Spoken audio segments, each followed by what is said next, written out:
ఒక్కొక్కసారి 10 నిమిషాలు ఆగమంటే కూడా ఎవడో ఆగలేదు. ఎవరితో చెప్పారండి ఆగమని మీరు?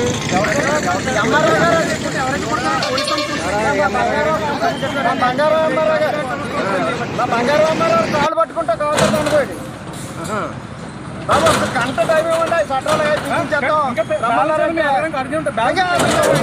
బ్యాలెన్స్ కూడా వేయకండి. ఎవరిని కూడా ఇస్తారండి.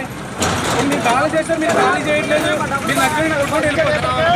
ఇక దగ్గర 5 లక్షల వరకు చిల్లర రావాలండి. ఒకరికే మొత్తం అంతా కొంచెం బ్యాలెన్స్ ఉన్నాయి. ప్రతి ఒక్కరు ఎంత కాంప్రమైజ్ ఎంత మీకు అలా ఎంత రావాలి? 3,70,000 రావాలండి. ఇక్కడ ఎంత ఇచ్చారు? ఏమి ఇవ్వలేదండి. మీ పేరు?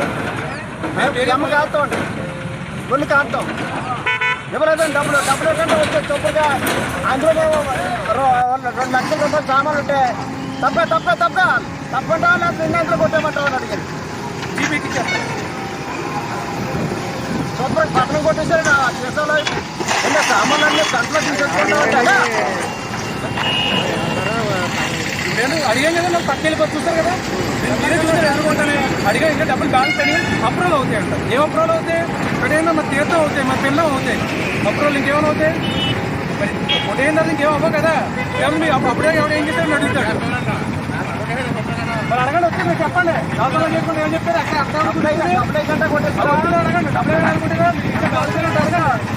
అడగండి. ఎవరు కొట్టించేస్తారు? మీ డబ్బులైనా పైసలు వేసాం. మీ అకౌంట్ చూపించాం. క్లియర్ అయిపోయింది. ఎవరు అడగడం కానీ చదువుకోవడం లేదు. బ్యాలెన్స్ పెండింగ్లో పెట్టింది. ఇప్పుడు కూడా కొడుతున్నారు కదా ఆప్చే కంటనే.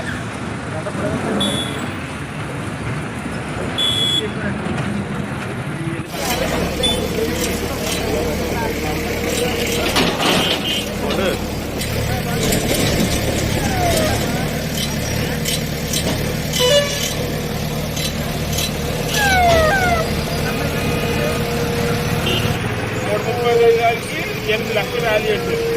64 సెకండ్కి 8 లక్షల వాల్యూ అవుతుంది.